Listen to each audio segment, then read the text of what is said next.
The leadership of Sacred Heart over the years has had some great men. Father Klinkhammer, Senior Klinkhammer, Father Mirth, followed by the Senior Krebs. And this evening we do have the opportunity to hear from the next pastor to follow Father Krebs, and that's Father Rogers. So if Father Rogers would come up here, we would warmly welcome you and give you an opportunity to say a few words about Sacred Heart.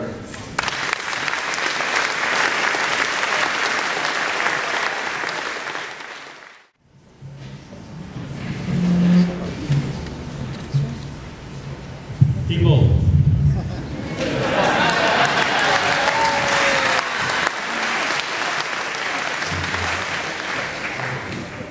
my gift to you this evening will be that I will be brief. After 40 years of teaching, over 40 years of teaching, I have learned that the mind can absorb about as much as the butt can endure.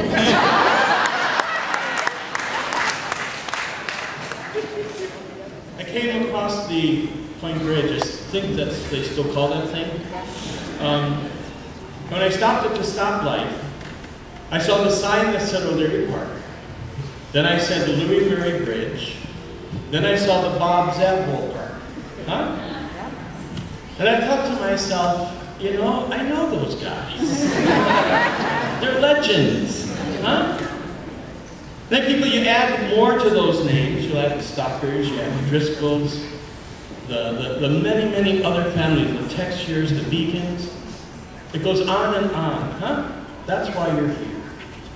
Because they had a vision.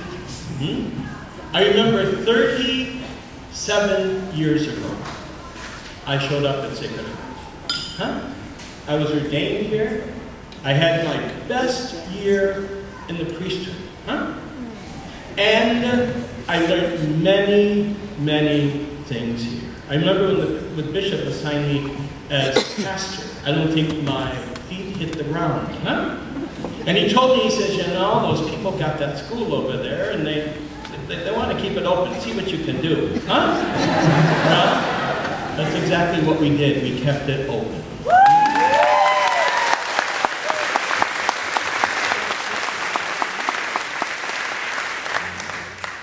And I believe you will be, maybe we will not be here to celebrate the next centennial, but your great-grandchildren will be, huh? Because what I see happening here, you have generation passing on the vision and the faith to generation, huh?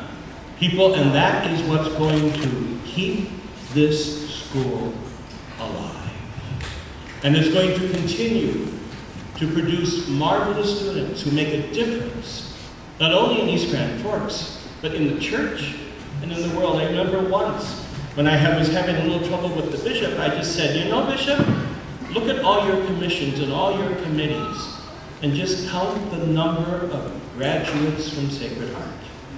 It will tell you something about a school that produces people for service. Huh? So people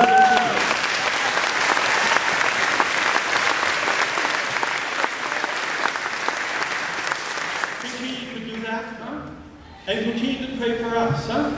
I mean, after 30-some years as a priest, you would think I'd be in a place where I wouldn't have to work as hard and wouldn't have to fight to keep another school open, huh?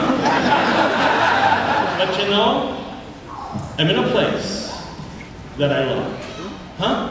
You might have been my first love, but I certainly love the people of Red Lake, huh? I've loved you longer, huh? And I still love them deeply, huh? And we will keep that school open. We've already gone from 60 students to 100 students, huh? And the library has to be on the stage because, you know, when the librarian said, on the stage, I said, listen, honey, count your blessings, because if the bathroom was big enough, you'd be in it.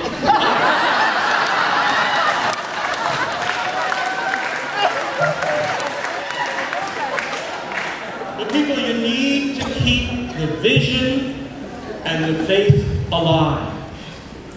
And this school will go on and on and on, be even better than the one that we're leaving, huh? because that's what it's all about. You know, people, we have lots of mission groups that come up to Red Lake now, huh? And sometimes when we sit at the table, I won't take more than 15 because that's all I can get around my dining room table. And usually the first meal takes about 5 minutes, huh? And I tell them, you're still going to be here for 45. And then the last night, usually it's 2-3 hours what we're talking. And I remember one of the groups asking me, one of the kids says, you know, Father, when is life going to have meaning? And I told them, your life will have meaning when you find someone or something that means so much to you that you are willing to die for it. People, that's what I feel about Sacred Heart. That's what I feel about the school. Huh? It was willing. I was willing. And Tim that followed me, and Larry that followed us, huh? We're willing to give what we can. I already stand before you. Well, the kids, my Indian kid says, you know, Father, you're like those chickens got missing parts. Huh? They know which button to push on my leg so that they get it off, and then they run off, and they say, you can't run after us now.